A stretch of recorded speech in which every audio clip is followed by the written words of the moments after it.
this 2023-2024 NBA Southeast Division win totals episode of the NBA Gambling Podcast on the Sports Gambling Podcast Network is brought to you by our Patreon. Score exclusive perks, content, and contests, including the Patreon-only NFL win totals contest with a $1,000 prize. Join today at sportsgamblingpodcast.com/Patreon. Welcome, everyone, to the NBA Gambling Podcast, part of the Sports Gambling Podcast Network. It is Monday, July 31st, currently 1:05 on the East Coast.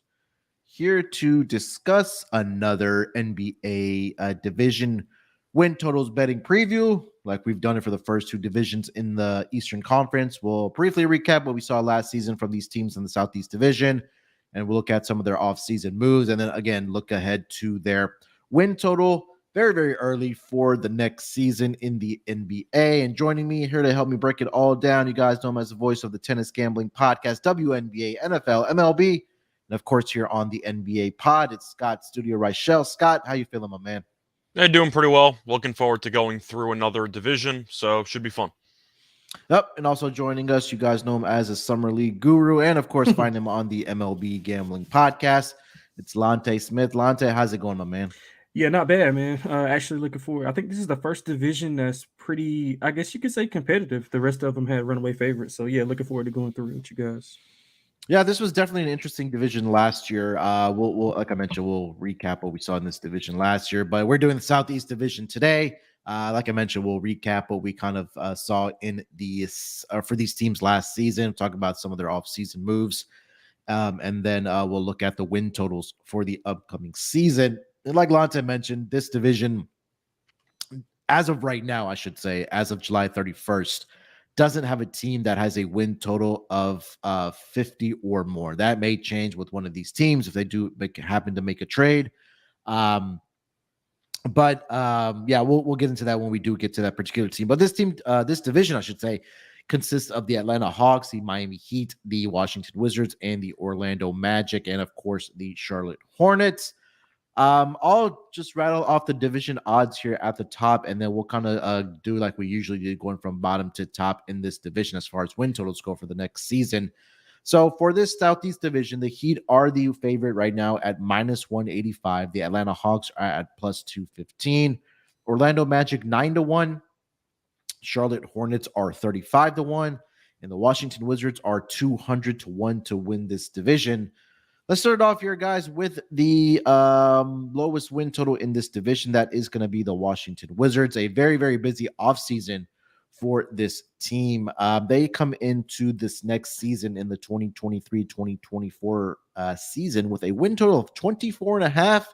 Last season, this team ended up with a record of 35-47. I know in the last episode that we did for the Atlantic Division, we discussed the trade of Kristaps Porzingis heading from Washington to the Boston Celtics. A lot of offseason moves for this team, and I'm trying to pull up their actual moves. I know, obviously, the biggest move was the Jordan Poole acquisition after the Kristaps Porzingis trade. Also, Kyle Kuzma re-signing with this team in the offseason.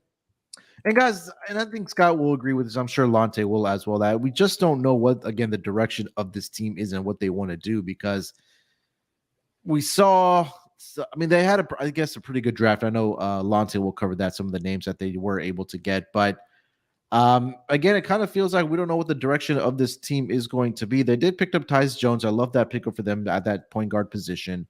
We discussed Jordan Poole. Kyle Kuzma re-signed, shockingly, with the Washington Wizards. But Lonte, let me start with you with this Washington Wizards team. Anything that stuck out to you from last season, and then looking forward to their next season with a win total right now of 24.5. Yeah, a couple of things. I mean, obviously the health of Bradley Beal and Porzingis was kind of critical into the direction that they went. I thought they were solid as far as just being competitive early on when both of those guys were healthy. And Kristaps had his best season, I think, since his sophomore year with the Knicks. He played the most games he's played ever, I think, in the NBA. So he looked good, and I think he kind of shut it down at the end when they saw that they weren't, contending or going to be able to, tank a little bit to get a better pick. But overall, I think you just got to throw away everything that you saw last year because obviously it's a different team. I do like some of the pieces. I'm intrigued by the Jordan Poole, Kyle Kuzma, who's going to take the most shots on this team. But later on in the season, I felt like Denny Avdia and Corey Kispert. I thought those guys played extremely well. Gafford also played well as like a rim protector when he wasn't fouling out, because he did foul out a lot. But yeah, I'm interested to see how Bilal fits in. They drafted him with pick number 8, if I'm not mistaken. They get Gallinari, Landry Shamet. You mentioned Tyus Jones. I think he's a great addition. I like Pat Baldwin Jr. too. So like some of the pieces I like, I'm just not sure, like you said at the top, I'm not sure the direction they're going because this is not like they're going to be bad, but they're not going to be like horrible.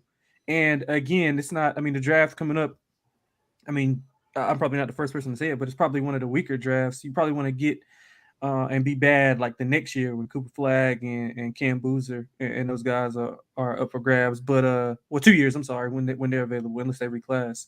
But yeah, I'm just not sure the direction of the team. I think they'll be competitive as far as on a night to night basis. But as far as the win total, I couldn't lean either way. I'm interested to see you guys or hear you guys' opinion on it. I just, like you said, I don't know what they're trying to accomplish because right now, they're not bottoming out. They got, 2 solid players. I feel like their young guys are pretty good with Kispert, Avia, and it depends on what you think of Bilal and how he fits in with the system. But they got some solid pieces. 24.5 seems a little bit low, but again, you got to kind of look at how they're constructed. I'm not sure they're constructed to win right now, but if I had to lean, I would lean over if I had to. Yeah, obviously I didn't mention the Bradley Beal trade, but everybody knows what transpired with that, with Bradley Beal heading over from Washington to the Phoenix Suns in exchange for Chris Paul, Landry Shamet, and some other throw-in pieces. And again, they turn around and trade Chris Paul to the Warriors for the likes of Jordan Poole, Patrick Baldwin Jr., and some other picks as well. And yeah, you talked about it. With the KP trade, they got Gallinari, who's coming off the torn ACL. Love the Tyus Jones pickup. I think he's going to be an assist machine for this team coming into this next season. And again, like you mentioned, it's going to be.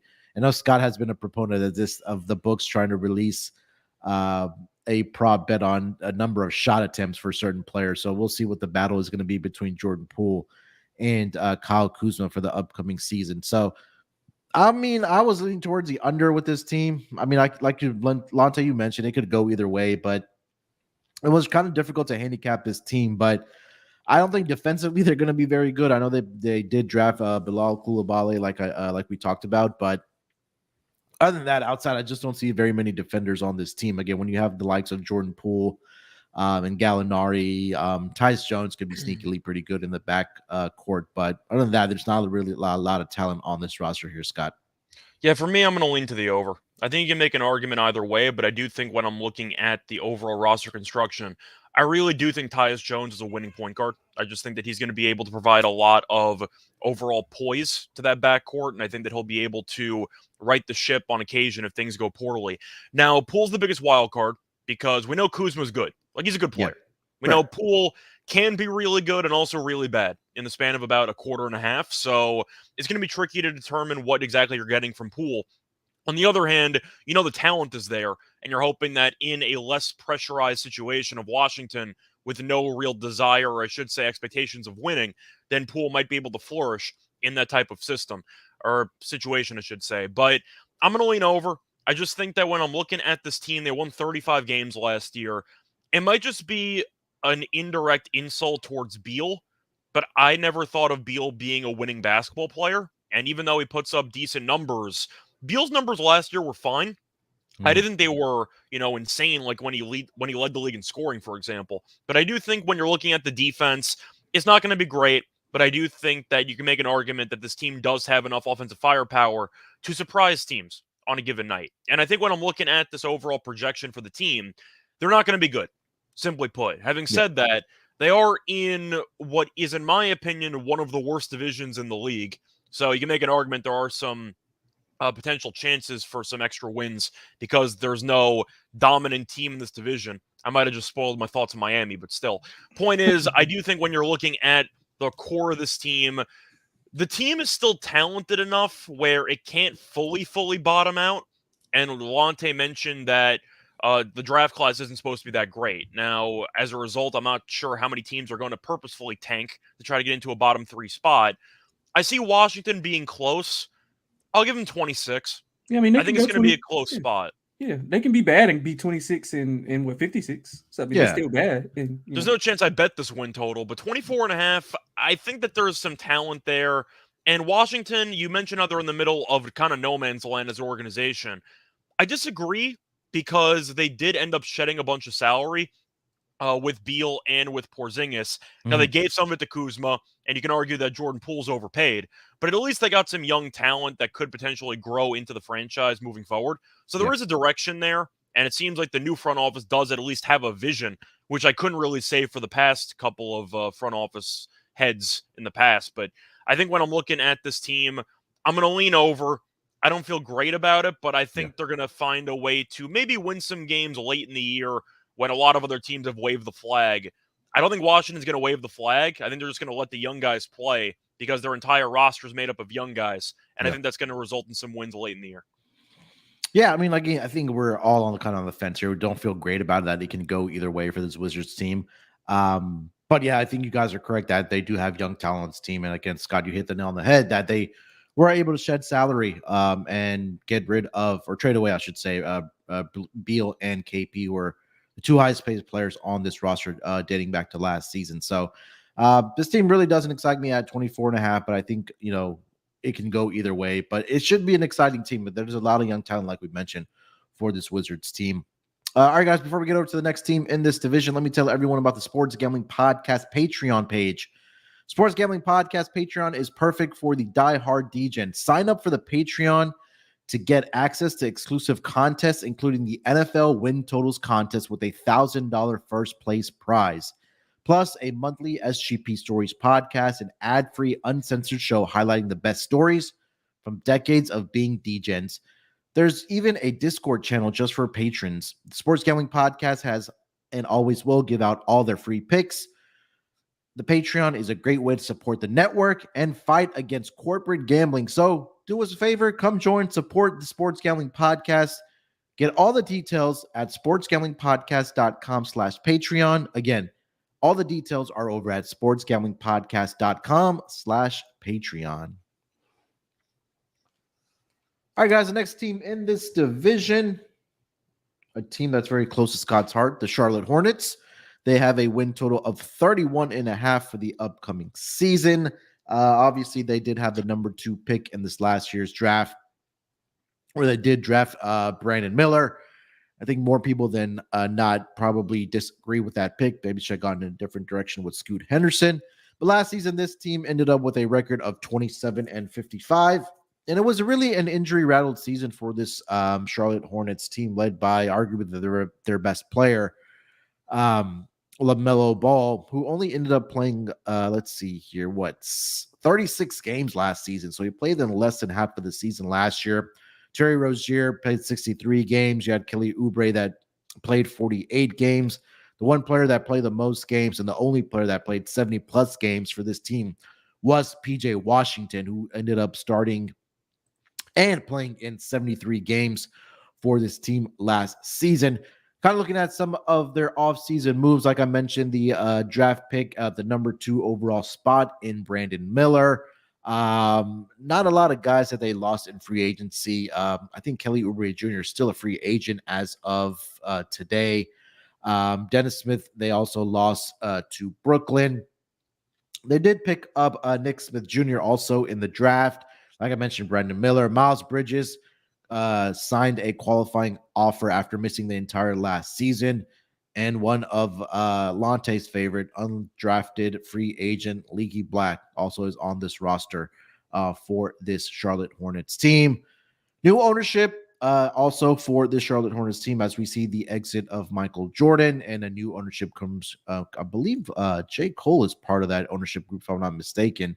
But Scott, why don't you lead us off here with the Charlotte Hornets, man? 31.5 is their win total for the upcoming season. What do you think about this team and this roster? So even though I did not like the Miller pick at all, I think I'm actually going to lean to the over on this. This number just feels a bit low to me. Now, the concern is durability, but you can make an argument that if this team stays a little bit healthier, which once again is a low bar because they were really, really injured last year, if they would stay a little bit healthier, they should go over. And Charlotte did end up winning 27 games last year despite all the injuries. And you mentioned them before. A lot of players missed a bunch of games. Not to mention the fact that Miles Bridges didn't play a single game last year, and he was their second best player 2 years ago. Mm-hmm. So I think Charlotte is a team that's not going to be a playoff team, don't get me wrong.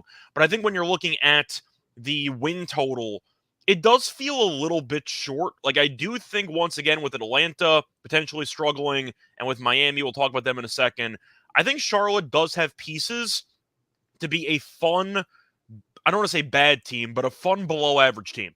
A team that's towards the back end of the lottery, potentially picking like 10th or 11th. I can see them going like 35 and 47. I'm going to go with the over. I think Bridges is going to be a solid, once again, player. I can't even call him an addition because he used to be there, but you get my point. Yeah. He's I like him as a player. I think he's very solid. And when you're looking at LaMelo, who, once again, when he's healthy, he's effective, but he's never healthy.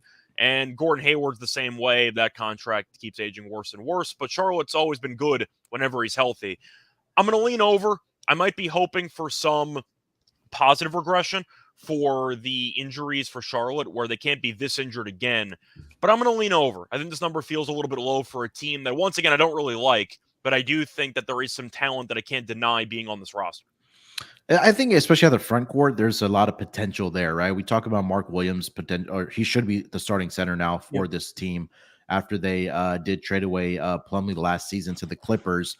PJ Washington was solid last year. Like I mentioned, he played 73 games for this Charlotte Hornets team. You picked up Brandon Miller. I think he'll be a nice stretch 3-and-D guy for this team. I think it'll come to the trade deadline where if they have to make a decision on trading away Scary Terry Rozier, and possibly even Gordon Hayward. Last season, I don't think that he played only 50 games again. So, I mean, some of their best players from last season, and when Gordon Hayward was on the floor for this team, the offensive efficiency obviously went up to a higher level, or where they were more efficient, I should say, was this Charlotte Hornets team, because, again, Gordon Hayward is still a very high IQ basketball player. They had 3 guys last year that did average 20-plus points for this roster between LaMelo Ball, Terry Rozier, and Kelly Oubre.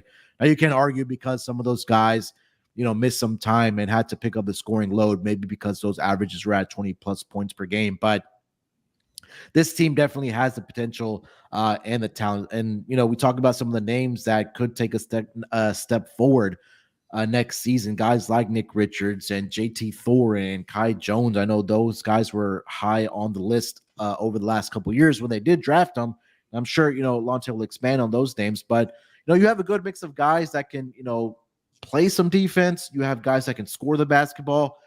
But again, this team has been one of the worst teams defensively over the last couple of seasons. I think that's what they really need to buy into on that side of the basketball court if they want to win games and be competitive. Again, I agree with Scott. They're not going to be a playoff team. They're probably going to be at that 9th, 10th, 11th spot in the lottery next year, picking in the draft. But again, the talent for this team is there. You have a good mix of young talent. You have a nice mix of veterans on this team as well.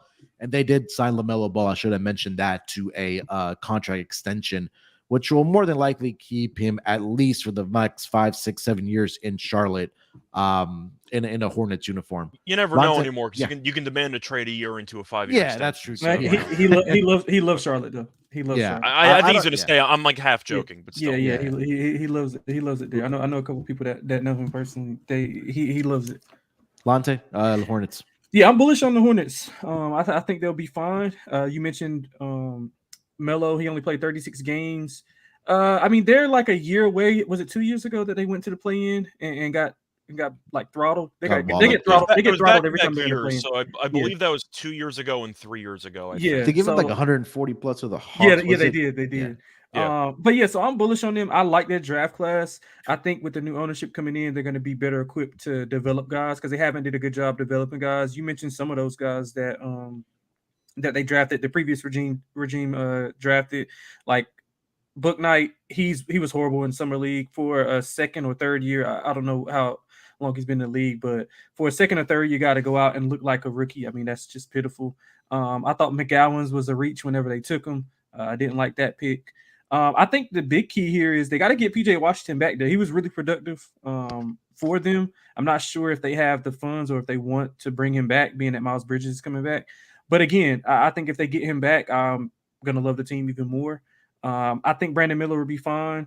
He'll have, LaMelo setting him up and not those other guys who couldn't really get into a rhythm point guard wise, as far as like Nick and Amari and some of those other guys. So he'll be set up real better than he was in the summer league. He'll have a chance to play more off the ball. He doesn't have to create a shot as much with LaMelo running the point guard. And then to a certain extent, I think Nick Smith will come in and play the backup point guard or combo guard.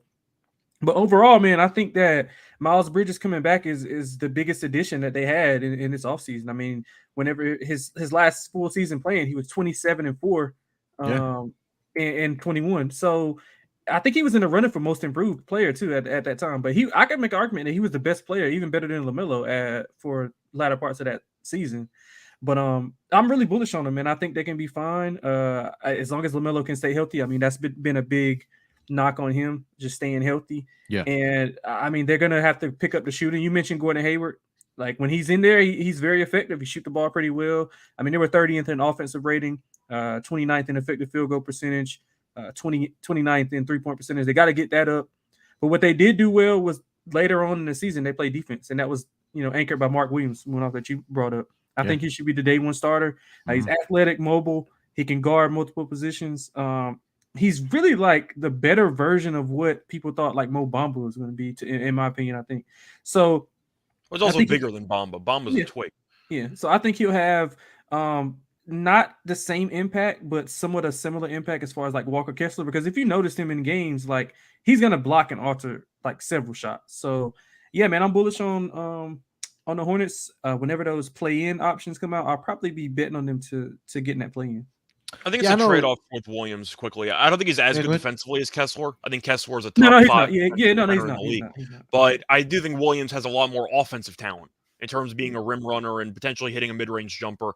I know at Duke he experimented with threes, didn't work out, so he's probably not going to take many of those. But at least he has some range of some kind, which Kessler doesn't. So that's kind of the difference there. Yeah. But I am going to ask you, though, Gordon Hayward playing 50 games. Is that a good year for Hayward? I was just gonna say that's 50? A win. Like, I don't know. What's the usual number? Half the season? You go over under 41? Probably what LaMelo played. Probably around 36 games is usually. Yeah. Well, LaMelo's injuries were a bit fluky because he rolled his ankle on a fan sitting courtside. It was really mostly ankle injuries that LaMelo was dealing with. Yeah, and I'm not sure if that's going to fix itself. But, I mean, once again, he did miss a lot of time, and they still managed to win 27 games. So right. That was my – and they get Miles Bridges back. So yeah. Yeah, last couple of seasons or at least the 3 seasons that Gordon Hayward has been in Charlotte, 44 games, 49 games, and 50 games. There you go, 50. That's pretty good. The number's 49 and a half. Yeah. Bro, that's pretty good for Gordon Hayward, though. Yeah. I was going to mention, Mark Williams. I know we talked about it during the regular season last year when we were talking about player props. I mean, the market was severely, I guess, overpricing is the right word. For his double market. I think we were cashing it at like at 2-to-1 odds when he was in the starting lineup for the Charlotte Hornets. So if he is going to be the day one starter, I think again, him protecting the glass, maybe it's blocks props or rebounding props and double props are definitely going to be worth a look as early in the season before the market does correct itself on Mark Williams. You think Kai Jones has a role? Because I know that they were rotating all 3 of them. Do you think that Kai's just the last guy in and they're not going to even bother? Yeah, I would play James Nagy over him. Yeah, because I think JT Thor was getting more playing time than Kai Jones was. Well, I think Thor's also a shooter, so that's a little bit different. They should get rid of everybody. Everybody except for the young guys, they should get rid of. I mean, they're just not as good. I mean, you saw. I don't know if you guys watched, any of Book Night in the summer league, but he didn't look good at all. Like he looked horrible. I think he's going to be out of the league in a year or 2. Yeah, he looked horrible, bro. He looked not to mention all the off the court stuff he's had to deal with. So yeah, he got caught in a car in a parking lot. Wasn't it multiple times or was it only once? I only know about once. Okay. So Kai Jones, first 2 years in the league, has played in 21 games. In the last season, again, I think because of all the injuries, he ended up playing 46 games for this team. All right, guys, before we get over to the next team in this division, let me tell everyone about Underdog Fantasy. The NFL season is right around the corner, And Underdog Pick'em is a great way to get down on a ton of NFL player props and is available in a ton of markets, plus plenty of opportunities to win in their daily MLB contest. And of course, make sure to enter Best Ball Mania 4, where first place gets $3 million. That's right, $3 million. Head over to underdogfantasy.com and use promo code SGPN for a 100% deposit bonus of up to $100. Again, that's underdogfantasy.com and using promo code SGPN. All right, guys, the next team in this division, that's going to be the Orlando Magic. They come in to this next season with a win total set at 36.5. Their division odds to win the Southeast Division is at 9-1. And I should have mentioned the prior two teams make to miss the playoffs. But right now, the Magic are plus 165 to make the playoffs and minus 205 to miss the playoffs. Last season, this team finished up with a record of, give me 1 second. Let me get back to the page here. Orlando Magic last year finished up with a record of 34-48. We saw their rookie sensation, Paolo Banchero, have an absolutely fantastic year for this team. Again, guys, this team has a lot of young, great talent. We talk about some of the two teams that we just talked about, I should say, that have young talent. But I think this is another team that has a lot of young, great talent. Like I mentioned, Paolo Banchero. They drafted Anthony Black with the number 6 overall pick. Also picked up Jet Howard. I think that pick was probably the most shocker pick, or the pick that came out of left field at that number 11 spot. They ended up signing Mo Wagner in the off season. And just looking at their depth chart going into next season for this team, the starting lineup is projected right now to be, let's see here, obviously Paulo Banchero. Markelle Fultz is projected to be the starting point guard. You have Gary Harris, Wendell Carter Jr., and again, Franz Wagner. They did sign veteran Joe Ingles in the offseason. You still have Jalen Suggs on this team, as like I mentioned, with also Anthony Black. And you also have Chumo Keke on this roster as well. Lonte, why don't you lead us off with the Orlando Magic, man? They have a win total of 36.5 for this upcoming season. What are you thinking about this Orlando Magic team? Yeah, so I was at the end of the season, I was kind of on them. They weren't out of the playoffs, like mathematically, but so they were still playing hard. I think they had a decent chance, but a lot had to go their way. But they were still playing hard. If I had to buy stock in any team, it would be the Magic, especially with Paolo being who he is and how well he's played. I think he started off, I think he had 20 plus in maybe like the entire month, but maybe like 1 or 2 games.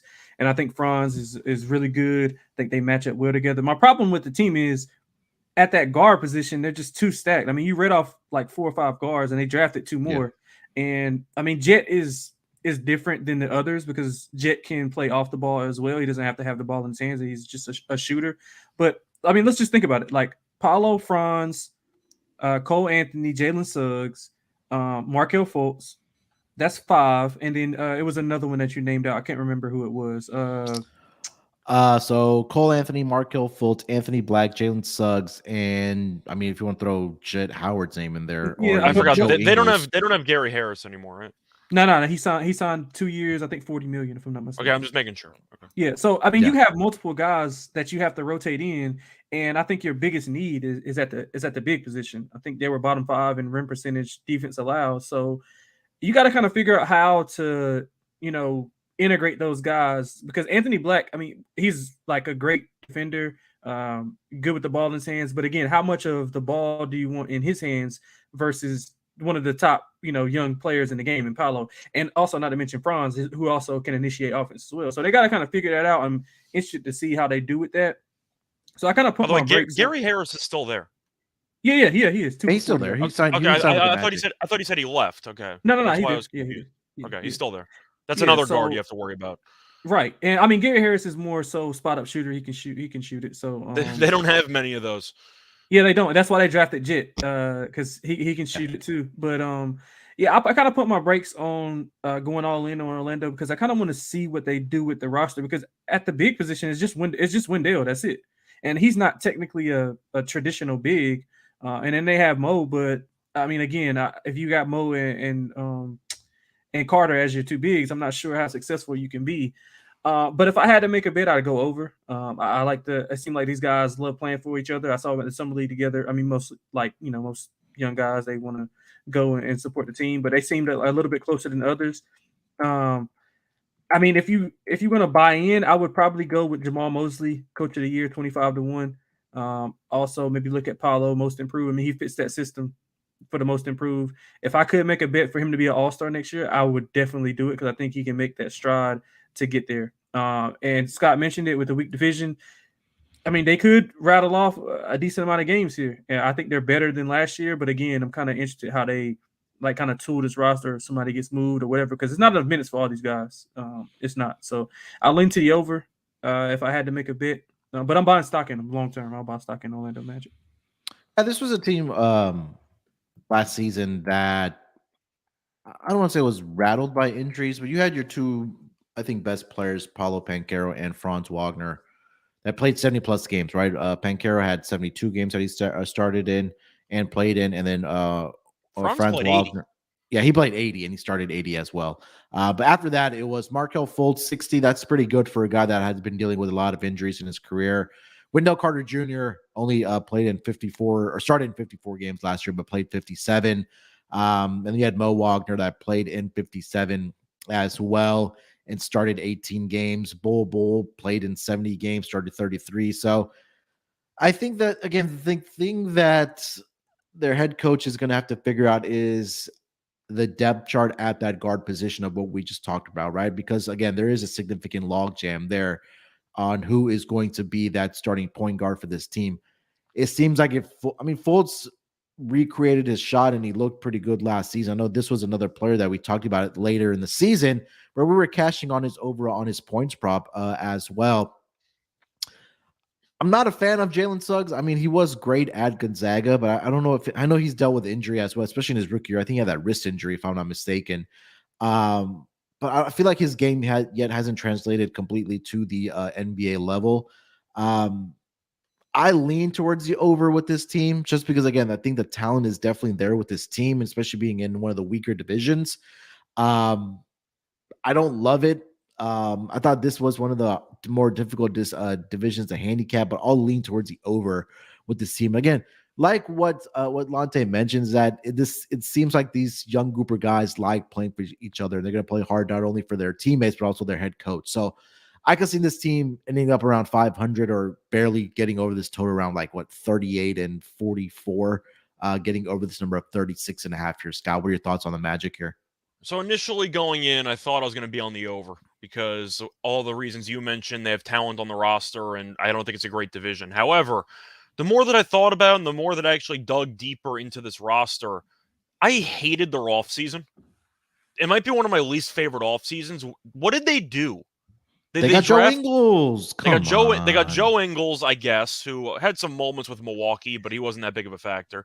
Besides that, they drafted Anthony Black, who can't shoot when they need shooting. He's going to be good, though. He might be good, but I'm saying for this year, I think he's a project. So I don't think he's going to immediately contribute at all this year. Jett Howard might have been premature. He's going to have to play because they don't have enough shooting. But you mentioned how many guys on this roster are pretty good or decent role players, and they're all competing with each other. So I don't know what exactly they're going to do from a rotation perspective, and that can create problems.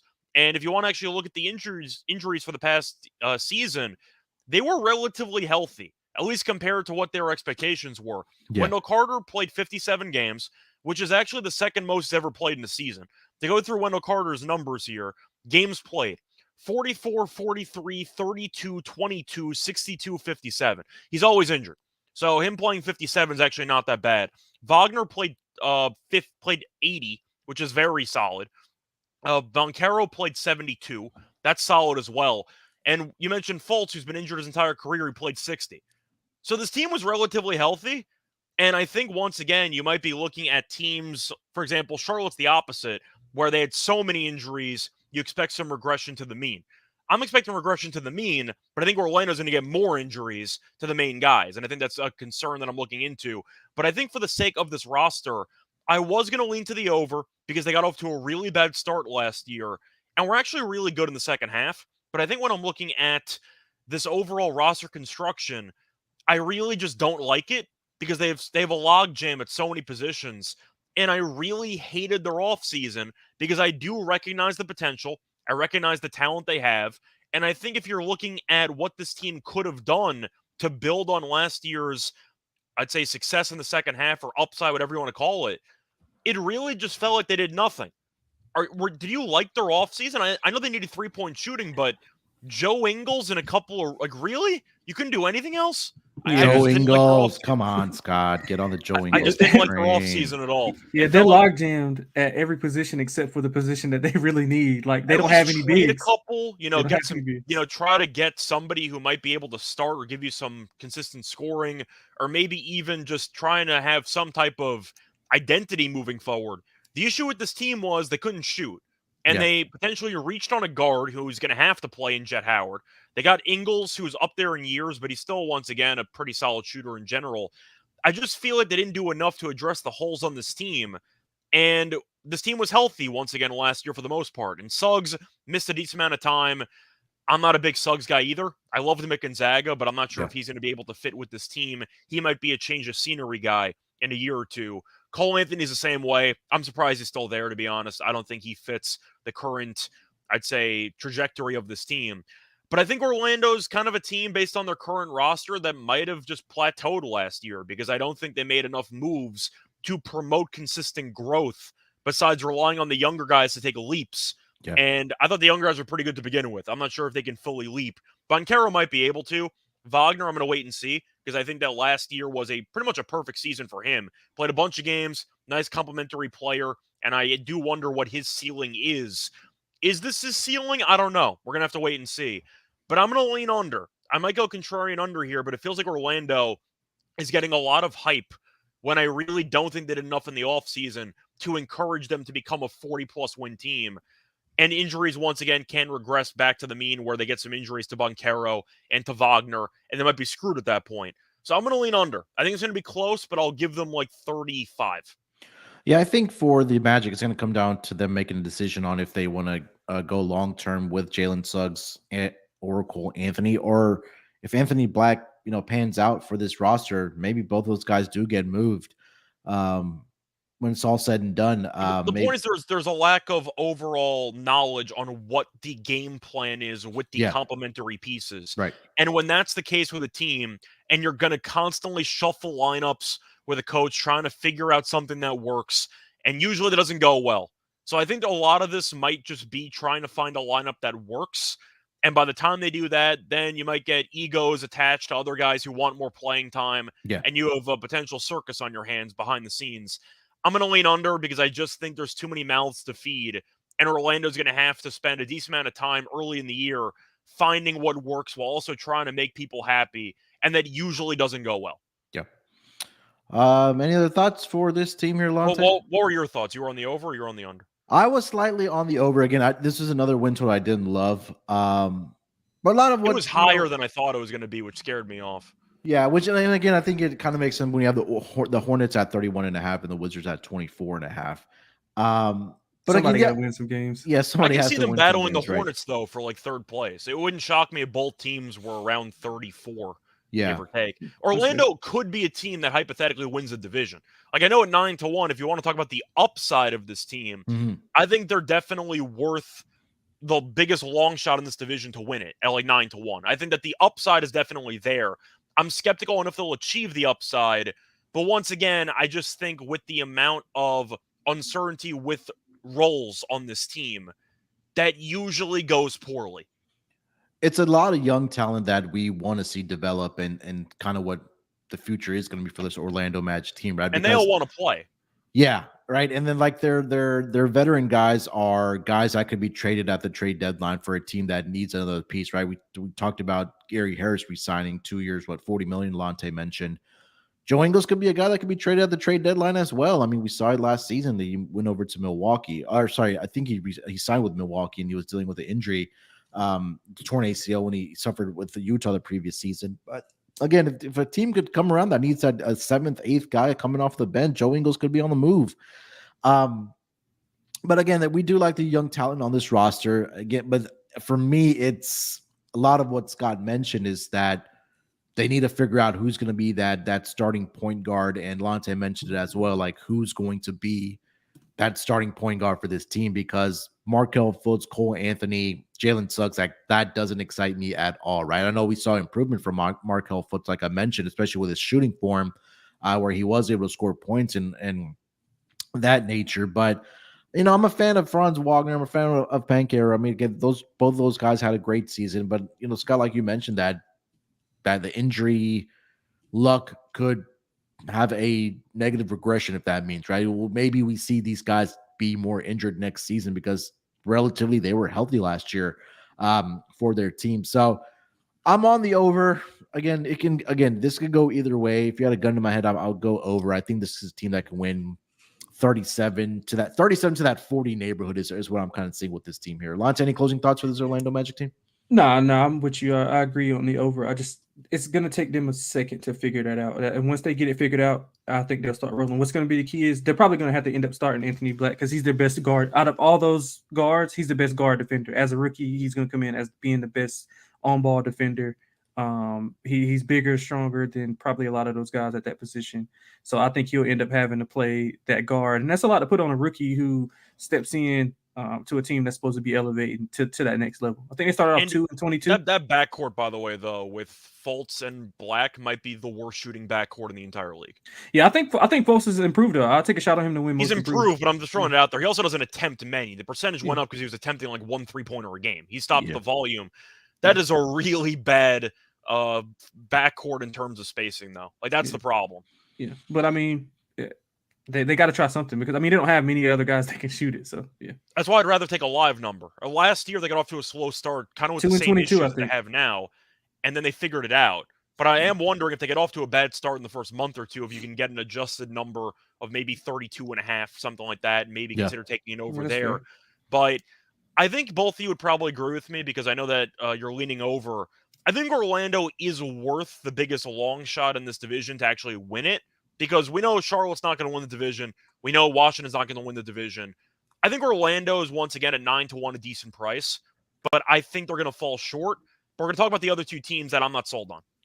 Do you agree with that? Do you think 9-1 is maybe worth the I think they're out of anybody, they're the best shot to win it. Yeah. Two teams left in this division. Atlanta Hawks plus 215 to win this division next year. They come in with a win total of 41.5. Last season, this team ended up with a record of exactly 41-41, got into the play-in tournament, and ended up as a number 7 seed. Played the Boston Celtics in the first round and lost in 6 games. I don't know how they won 2 games. That game 5, Boston did Boston things in Boston DeJounte didn't play. Yeah, DeJounte didn't play in that game. Looking at their offseason moves here, they finally traded away John Collins, who had been in trade rumors over the last several seasons. Let's see here. Nothing else of significance. Signed Wesley Matthews, got Patty Mills as well, who was traded like 3 different times by 3 different teams, but he lands, adding some depth to that point guard position. They extended DeJounte Murray in the offseason as well. Scott, why don't you lead us off with this Atlanta Hawks team, because there's been a lot of conversations in the NBA world. Is Trae Young a winning basketball player? Is he a team guy? Is he a leader? Can he be the best player on a championship roster? I think right now the resounding answer is no. Yeah. And it seems like that, again, his name also popped up in trade rumors, and we'll see. But it seems like that the combination of DeJounte Murray and Trae Young last season wasn't, it wasn't too bad, but I think there were going to be some growing pains, especially a guy that's ball dominant like both these guys are. And I know like last season, Trae Young was dealing with some of the injuries, especially to the shoulder, that he didn't have the greatest shooting season of his career. But lead us off with this Hawks team that has a win total right now of 41.5. Yeah, when you were asking those rhetorical questions, it gave me like the Draymond Green like type of pop-up with the glasses on. Like, nope. Like, that's kind of what I was thinking of for Trae, because I don't think he's a winning basketball player. I've been on record for this. I know he made an Eastern Conference Finals, which is immediately going to cause people to disagree. But if you watch him play, he's a bottom 5 defender in the league. Oh yeah, easily. Probably bottom 3 Yeah. for at least a guy that plays meaningful minutes. He Right. is a really, really bad defensive player. The real question remains, because I got no answers from last year. Can Trey and DeJounte play together? I don't know. No, we watched an entire season of it, and I have no idea. I know John Collins couldn't do anything last year for the most part, so they got rid of him. So you can argue spacing might be better. Maybe they go smaller. They use Sadiq Bey more, maybe at a small ball power forward spot, which is dangerous. Also, rumors they might trade Capella to Dallas. So I'm kind of waiting to see how that unfolds. But Yeah. I do think if you're looking at where this team ended, this team was so painful to watch at times last year, and things were so ugly, and they still won 41 games. Like, I feel like people have to point out they still somehow finished at 500, and now they have to finish like 2 games over. I think I'm going to lean over because they were decent in the last couple of weeks of the season, and I'm not sure if Trey Young or DeJounte can play together. So maybe if they get off to a slow start, they might blow it up, but in this case, your bet's screwed. On the other hand, if they get off to a good start, they might just not blow it up because they think this can potentially work. I'm going to hope that after a year of a little bit of uncertainty revolving around Trey and DeJounte together, I know I liked their under last year because there were so many question marks. I just wasn't into it. But I think once again, they switched coaches mid-season. I like Quinn Snyder as a regular season coach. They're not going to guard anybody, which is a problem. But I do think if you're looking at this division, this team's still finding a way to win 41 games last year, despite Trey not being able to hit a three-pointer for the entire season. I think definitely bodes well for their hopes this season. I'm going to lean over. I'm not going to say they found something in the playoffs, but they looked more competent in the playoffs under Quinn Snyder. I'm going to lean over. I think they'll probably win like 43 games. A lot of these teams with their win totals, I feel like are pretty spot on. So I'm really not going to bet many of these win totals because I really don't think any team is drastically mispriced. I'm going to lean over because things were really bad last year and they still somehow got to 41. Last season, this team was relatively healthy. I mean, took Trey Young with all the injuries or the things that we heard about with the shoulder. Played through him, but he could not shoot the entire season. 73 games that he played in last season, started 73 games. DeJounte Murray played one more, 74 games that he started for this team. DeAndre Hunter, the one player that, was dealing with a lot of injuries prior to last season. He played in 67 games last year. John Collins played in 71. Capella played in 63. So this team was, we can say relatively healthy. They traded for Sadiq Bey at the trade deadline. They added some. Yeah, he was really good for them as well. And again, like you mentioned, that Clint Capella's name has been rumored to be traded as well. And this team, and again, Bogdanovich was the one player that was really injured last year for this team. He only ended up playing in 54 games. He started 9 games last year for this Atlanta Hawks team. And we knew that there was some type of logjam in the front court. They finally got rid of John Collins because, they have a Kongu that they drafted a couple seasons ago. Jalen Johnson was, I think, the one bright spot towards the end of the season last year for this team. That looked really good. They have a great shooter in AJ Griffin. So again, there's a lot of star power on this team. There's a lot of great role players on this team as well. I think the one key for me is what you just mentioned there, Scott, is at that head coach position, because we saw or heard a lot of stories about the disconnect, I guess we can say, between the head coach Nate McMillan and Trey Young, right? And they brought in Quinn Snyder, like you mentioned, who was a great regular season head coach for that Utah Jazz team. And he led them, for a season to that number one spot in the Western Conference when he was with Utah. I think having a full off season with Quinn Snyder and him implementing his, getting his coaching staff together and implementing his game plan on the offensive side of the basketball, I think that's only going to be to the advantage of the Atlanta Hawks. This was the one win total that I saw in this division, especially in the Eastern Conference, of what I thought was a little bit mispriced, where I thought there was some margin for error. I think at 41.5, this is a team that can get into the possibility of winning 45, 46 games. And I think that might just be even good enough to win this division for this Southeast division. They're right now priced at plus 230 to win this division. And it almost feels like this might be a make or break year for the Atlanta Hawks if they do decide to blow it up. I don't think they will. Obviously, we talked about them extending DeJounte Murray. Trey Young, we know, is a bona fide scorer. He's going to be healthier next season, having a full offseason, to recover and get healthy. And I like, the surrounding pieces. DeAndre Hunter, he's a solid defender. He averaged 15 15.4 points for this team last season as well. Bogdanovich, we know, one of the better shooters in the league that they have around DeJounte Murray and Trae Young, Sadiq Bey as well, we talked about. So there's a lot of, great young talent off the bench as well. So this is my favorite win total, at least in this division, for the over at 41.5 here, Lonte. What are your thoughts about this Hawks team? Yeah, I'm all in. I like the over. I like the division price. Let me ask. So I'm a big fan of Quinn Snyder. So would you say that his Utah Jazz teams, do you think they're more talented or less talented than this Atlanta team? More. That's a good question. I think Donovan Mitchell is a clearly better player than. Yeah, but I mean, let's just go up and down the roster. Like, if you talk go about I think in the roster entirety, I think this Hawks team is. Yeah, the Hawks.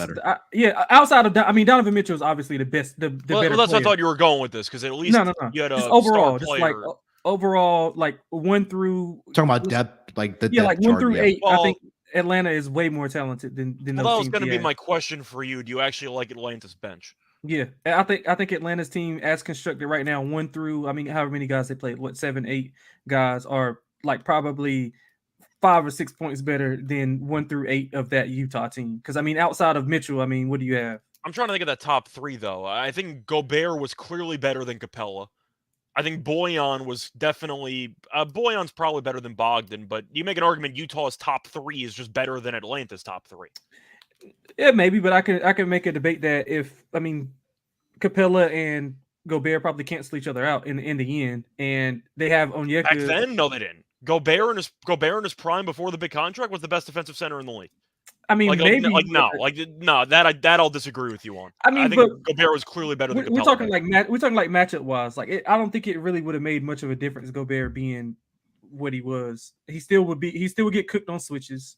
He still would be. They would make him come out and guard Trae. In like 2-3 defensive player of the years with Utah. I'm not going to get into a full argument here, but no, the top 3 for Utah was clearly better than the top 3 for the. Who do you got top 3? For Utah? Yeah, for Utah. You said Donovan, DeJounte's in there, so yeah, I guess DeJounte. But I mean, Mitchell's so much better than Trae. I think Gobert is a lot better than Capella compared to the Gobert then to Capella now. DeJounte's better than Bojan, but you get my point. Like, I think that the disparity between the centers and the main guard, I think, was really not even close between those two teams. But yeah, I mean, so my thing is, I think that he has. I know people hate on Gobert, but like, I'm not going to fully dismiss what he did defensively in regular season with Utah. Like, he was insane in his prime. Yeah, I mean, I'm not taking that away from him, but I mean, I just. Well, you kind of are. You just said him and Capella cancel each other out. So I just think in a series, that's disrespectful. That's all I'm saying. I just don't think they would. I don't think it's much of a difference. Like, I'm just saying, like, if you want to take Gobert in his prime and take Capella in his whatever prime, I think it's not really as bad. Well, the prime was with what? Was with Houston? Yeah, that's unrelated. Capella, but I mean, but you're saying Gobert in his prime against Capella now. Obviously, that's different. But I'm saying, if you take that's what you just said. You just said the top 3 was better on Atlanta. So I'm comparing Capella now to Gobert back then. Gobert back then was clearly better than Capella now. Yeah, I'm not a big Gobert guy, but I got to at least point out the guy won how many defensive player of the year. But I'm saying, like, if you just take everybody at their best, Houston, Capella, and Utah is Gobert is probably. I mean, it's not far as a Rockets fan, I'm taking Gobert. I'm sorry. I mean, I'm not saying it's definitely better than Capella. Like, I don't know this conversation. I'm not saying that I wouldn't take him. All I'm saying is it's not as far fetched to say. I'm just saying if Gobert. I think what Lonte's saying. Yeah. Is like there's. Yeah. I think that he's saying it's closer than people are thinking. It's not. I get what you're trying to say. I'm just saying if Gobert had Harden passing him the ball for about 3 seasons, he'd average about 17 points.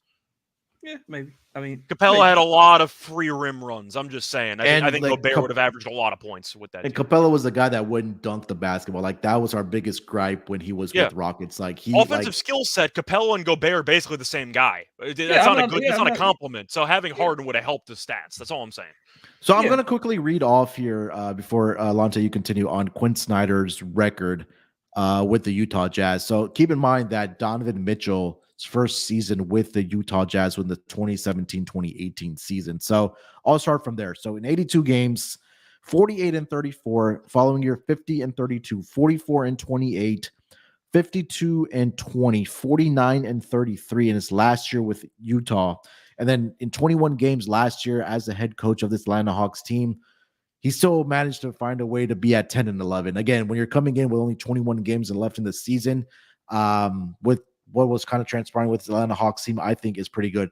Like Scott mentioned, it's the playoffs where Quinn Snyder gets severely outcoached, because in 57 career games in the playoffs, he's only 23-34 compared to a regular season coaching career winning percentage of 581. So keep that in mind for this Hawks team.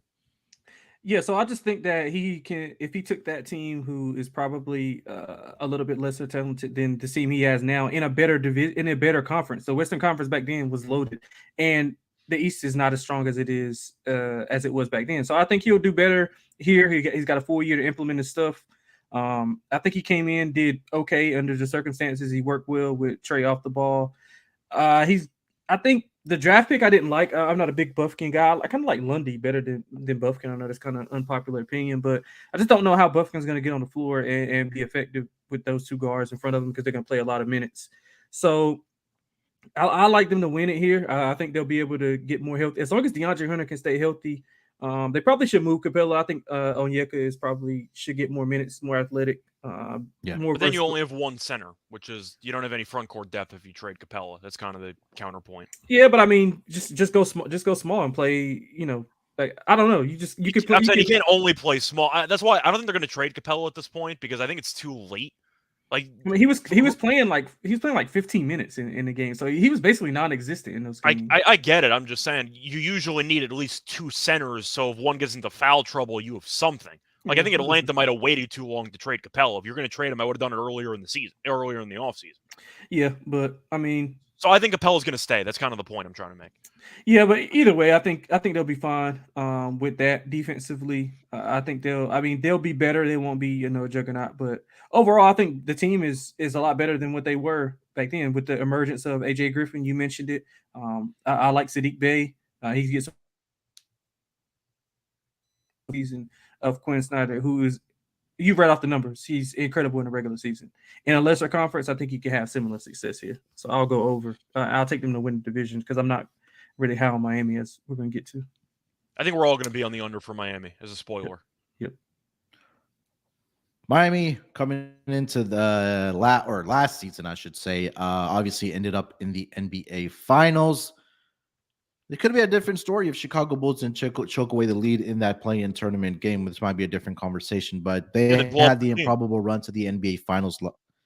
NBA Finals last season. They ended up with a record of 44-38 last season. Getting in as an 8th seed, we saw them go through the playoff run. They beat the Bucks. They beat Boston. They got to the NBA Finals and fell short to the eventual champions, the Denver Nuggets. And obviously the big news or the big rumors coming into this next season has been around Damian Lillard wanting to end up in Miami with Jimmy Butler. Scott, why don't you lead us off with this Miami Heat team, who have a win total currently sitting at 48.5. If they do end up with Damian Lillard, where do you think this balloons to? 51.5, 52.5, or is that too much? You're talking about preseason? If they get Lillard? So let's just, right? I think, currently right now 48.5. They end up trading for Lillard before the season starts. Where do you think this number ends up? If they trade for Lillard before the season starts, 50.5. Okay. All right. Let it rip and run for It's tough to go over that number. I'll bet my life on the under if they get on 50.5. Just saying, usually it's a threshold to go over 50. Miami getting Lillard, I would say that's about 50.5. Oh, I don't know what you think, but I don't think they'd boost it by like 5 or 6 wins. I think it would probably be like 2 or 3.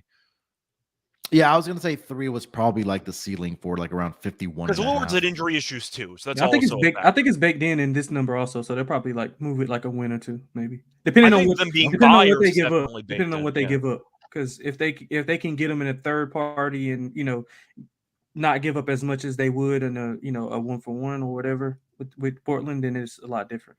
Well, they're giving up Hero, right? If they end up getting Lillard, do we agree on that? They would have to. I mean, if Portland is somewhat smart, they would have to give it up. But last season, again, let me quickly go through the games played here. So Jimmy Butler, I mean, we knew about the injury for his injury history, we should say. Not only in the course of the regular season, but also in the playoffs. He ended up playing 64 games last season for the Heat team.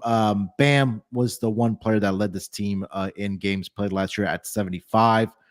And then it was Tyler Hero at 67. And you had Max Strus that played in 80 games, started 33 for this team. Kyle Lowry, I mean, he had, I don't know if it was injury concerns or off the court stuff that he was dealing with. We don't know what the exact truth is, but he ended up playing 55 games, starting 44. Caleb Martin played in 71 games, started 49. Gabe Vincent, 68 and 34 last season. Their two main shooters, Max Strus leaves for Cleveland, and Gabe Vincent signs a contract with the LA Lakers. That leaves right now a often hobbled Jimmy Butler, Bam Adebayo, Tyler Hero, Kyle Lowry, and Caleb Martin as it stands right now. You still have Duncan Robinson on this team as well, who they gave a lot of money to, ended up only starting one game last season for this team, played in 42 games last year, only averaged 6.4 points last year for this Miami Heat team. But Scott leads us off. Miami Heat 48.5 as it stands right now, prior to, and if it happens, a Lillard trade. Under. This is just a really stupid one. I don't understand this line at all. I get the argument is they made the NBA Finals. On the other hand, you have an injury-prone team that played a lot of playoff basketball, and now suddenly you're supposed to stay healthy. I don't buy that. Plus, Miami, in addition to never caring about the regular season because they are the Clippers of the East when it comes to load management, they didn't learn a damn thing from last year because they messed around for about 5 months, and they made the NBA Finals. So if they don't care about the regular season and they made the NBA Finals anyway, why the hell would they care about the regular season again? They're not going to. They're going to rest half their players all the time. They're going to be a really annoying team to bet on because you're not going to know what type of lineup they're going to have night in, night out. And they really didn't do anything this entire offseason. They've been linked to Lillard for a month, but you look at what they've actually done. They drafted Jaquez, who should be an immediate contributor because he played a lot at UCLA. I'm not sure what his role is going to be because he was kind of a power forward in college, but he's listed as a guard. So I'm not sure what he's exactly going to play. He's kind of a tweener in the NBA, but I think he's going to be a solid glue guy for this team. But they got Thomas Bryant as a backup center, and Drew Smith. Is that your entire off? They didn't do anything. Like in addition they to re-signed Kevin Love. Come on. I'm saying new faces. Like they just brought the band back together, which was pretty underwhelming the regular season. That once again is an older core that played a bunch of extra basketball in the playoffs. I think this team's probably not going to win the division. Like I'm not picking them to win the division. I think that if you're looking at this win total, if they finished 500, I would not be shocked. We always hear about sports, mostly football, because of course it's win or go home in the playoffs, but it's very tough to make it back up the mountain. And usually you see a team make the NBA Finals and then poof. I know Miami's a bit different because they made the finals for the last, a couple of times recently, or made the Eastern Conference Finals, but I just don't know how they can play playoff basketball, serious playoff basketball, for 2 straight years with an injury-prone core, do nothing in the offseason to get younger, lose your best 2 shooters without replacing them, and expect me to have faith in your team when you rest everybody all the time. I'm on the under. This team might finish at 500. I think this is an insane price. It's an insane line of an overreaction for making the finals, which you can argue was a fluke run. We could talk about that separately. I'm on the under. This line's insane. They're going to win like 42 games. Yeah, I mean, the offseason, obviously, their leader, Haslam, finally retires, but Victor Oladipo was traded from Miami to the Thunder. Like we mentioned, Max Strus was in a sign and trade deal to the Cleveland Cavaliers, and also Gabe Vincent left in free agency, signed with the Lakers. As it stands right now, at least the guys that they did sign, Thomas Bryant as a backup point guard, which I don't hate. He's been Thomas Bryant's backup center. Drew Smith, I think, is the backup point guard. Yeah, and then they signed Josh Richardson. That really doesn't move the needle. I don't think for any of us. But how many shooters do they have? I mean, Tyler Hero, Duncan. It really depends on those 2 guys. And again, health has been a concern for at least Tyler Hero. I mean, he played in 67 games last year, but he broke the hand during the playoffs, and we all were kind of waiting for him to come back and see if he could be the unsung hero for this team. It didn't, pan out that way. But I think the pressure is on Tyler Hero and Duncan Robinson to be those 2 guys for this team surrounded by Jimmy Butler and the number of games that he does play. Bam has really been durable for his career. He played 75 games last year. His name is always in the conversation for Defensive Player of the Year, but it's all like we're all kind of waiting for what's going to transpire from the Damian Lillard trade. And then again, if we do like the under, or if you do like the under, the people that, for people that are listening, that you might just want to wait because his number is definitely going to get bumped up when they do acquire Lillard. And again, like Lonte mentioned, Lillard hasn't had the greatest injury luck over the last 2 seasons. Maybe some of that may have been with Portland just being terrible and him not wanting to waste his energy to be out there, especially in the second half of the year after the All-Star break and the trade deadline. But I'm with you. I like the under. I think that this is a team that knows that, hey, we can get into the playoffs either as the 5th or 6th seed or even in the play-in tournament, get the W, get into the playoffs and just kind of flip the switch there. And I think you made the great comparison of, the Clippers, the Miami Heat being the Clippers of the Eastern Conference here, Lonte. Yeah, I mean, you guys pretty much hit on everything. I don't even know if I can add much more. But I will say that I think it's kind of baked in as far as the number, because without Dame, it's no way you can make this high. I think their win total and Atlanta's win total should be probably about the same without Dame. So I think that's a little Miami bit would be a bit higher. Atlanta, but do you think that they're Miami? NBA... I figured like 44.5 would be my price for Miami if I had to guess. Yeah, I mean, so Lillard is probably baked in. Yeah, a game or two, give or take. But again, I mean, I just don't think it should be this high. So I think it's kind of baked in. Now, whether they get him before like preseason or during the season, either way, I think it's a good underlook. I mean, you guys mentioned it. They don't have really incentive to go out and perform nightly. Like, Jimmy's not a regular season player. I mean, he's a playoff player. Now, Spoelstra's going to go out and do what he does. He's a tactician, so they're always going to be in the game just because they have probably the best coach in the NBA, I'm pretty sure. I mean, if you want to debate a few guys, I guess you could. But for my money, I put Spoelstra up against anybody, especially with doing more with less. I think he's the master at that and has been for quite some time. I do like Orlando Robinson, the center that they had on the roster. He's going to play a lot this year, I'm thinking. He had a good summer league. Jaquez probably be in that trade, but I think he'll be fine if he actually does end up staying there. Yeah. But I mean, I think you guys pretty much hit it on the head, man. I mean, they just don't have incentive to win on a nightly basis. They can stay healthy. We know Jimmy's history. I'm pretty sure he's going to quietly have knee surgery. I'm pretty sure that's going to come out sooner or later. We all knew that he was hurt. I think Scott was the leader of that pack saying that he was hurt. Never lost. On the NBA Finals, never lost the PRA under. Right. So yeah, man, I couldn't agree with you guys more. I don't have much to add. You guys pretty much hit it on the head. So 48.5, I'll take under that.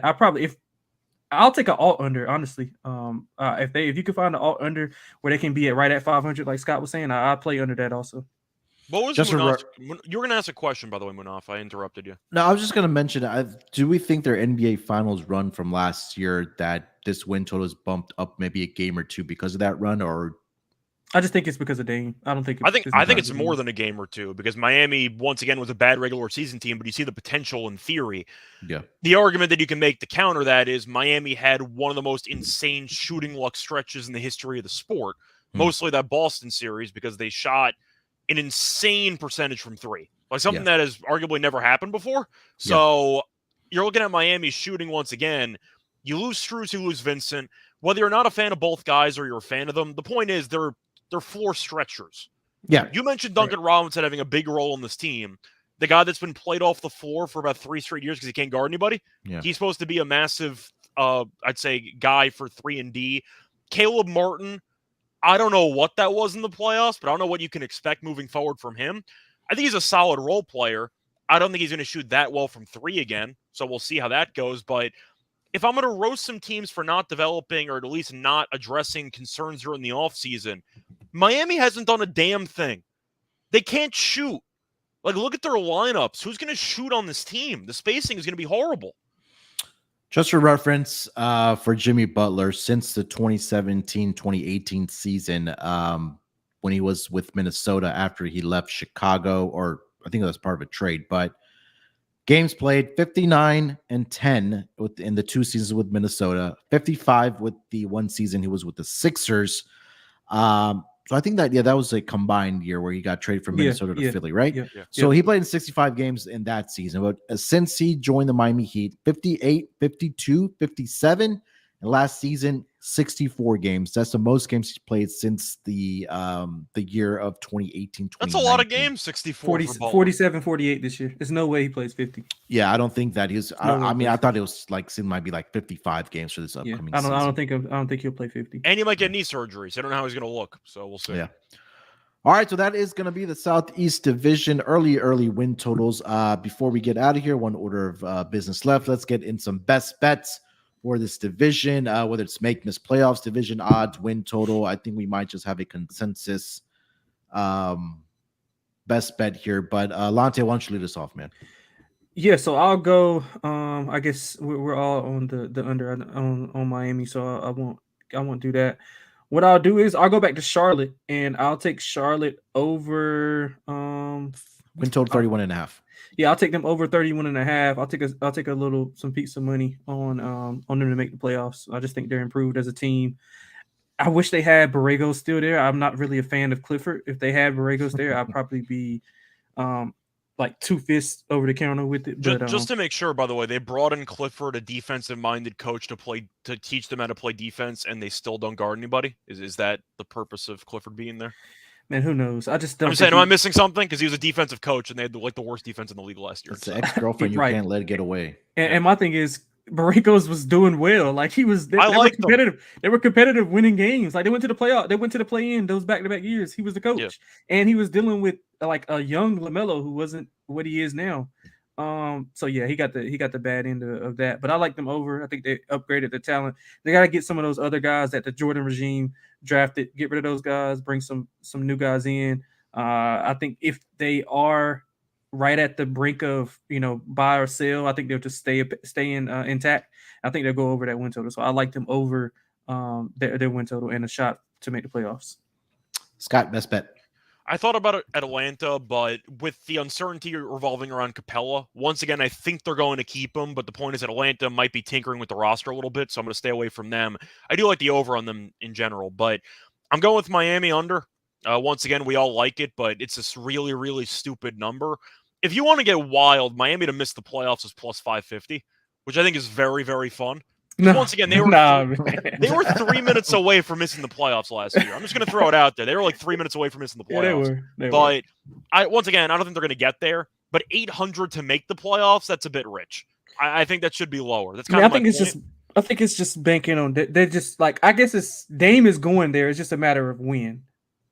Yeah, that's fair. I think so. But I once again, I just think that 800 to make the playoffs is a little bit high for a team that we think might be a little bit over 500. That was a play-in team last year. But for the sake of the win total, I laid out my case. Miami, if you want to actually talk about what they've done so far, since Lillard did not join the team, did they have arguably the worst offseason of any team in the league? They didn't do anything. Yeah, they haven't really done much. Yeah, I agree with that. They just sat around rumored to get Lillard the entire time. They re-signed a couple of veterans. You have Love and Lowry, who did nothing in the regular season. They contributed in the playoffs, kind of. Love got hurt, but still, the point is Lowry was good in the playoffs, did nothing in the regular season, but they haven't addressed any of their concerns. They didn't have many great three-point shooters to begin with, and they lost their two of their best three-point shooters in the offseason and didn't get anybody. They got worse. They're an older team. They had back-to-back deep playoff runs with a very old core that's going to sit out a bunch of games.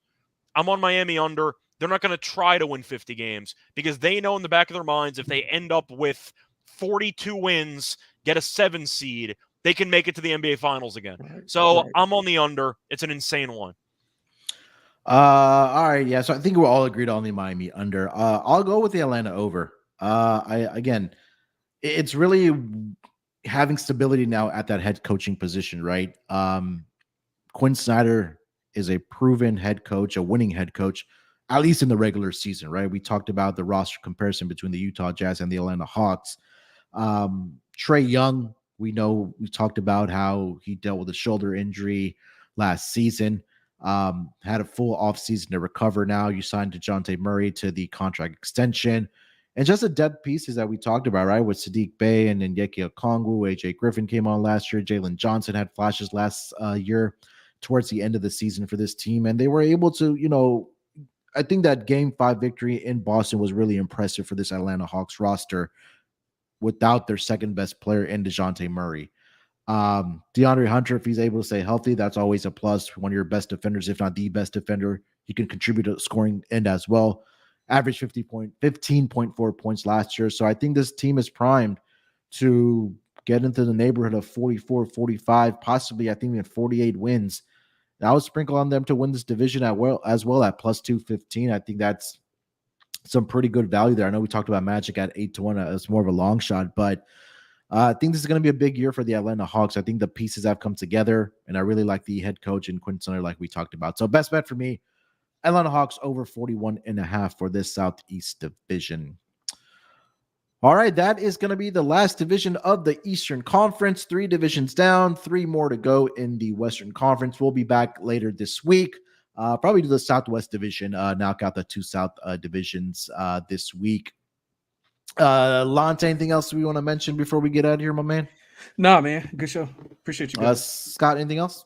Now we're running late. I'm out of here.